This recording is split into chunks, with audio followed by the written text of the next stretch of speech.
ঢাকাই সিনেমার জনপ্রিয় অভিনেত্রী দিলারা হানিফ পূর্ণিমা বিয়ে করার 2 মাস পর জানালেন তার বিয়ের খবর। বিয়ের বিষয়টি নিজে নিশ্চিত করে মনের মাঝে খ্যাত এই অভিনেত্রী বলেন, বন্ধুত্ব, বিশ্বাস, শ্রদ্ধাবোধ, রবিনের মধ্যে সবকিছুই পেয়েছি।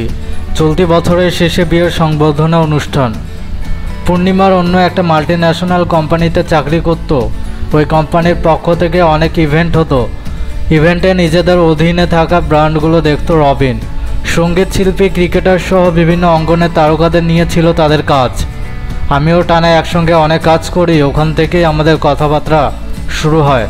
কথা বলতে বলতে তাদের মধ্যে ভালো একটা বন্ধুত্ব তৈরি হয়, জানিয়ে পূর্ণিমা বলেন, ছেলেটা আসলেই খুব ভালো একজন মানুষ, যার কাছে সব কিছু বলা যায়, যাকে সব ক্ষেত্রে বিশ্বাস করা যায়। আমরা কাজের ক্ষেত্রে কাজই করেছি, আবার বন্ধুত্বের ক্ষেত্রে সেটা সেভাবে বজায় রেখেছি।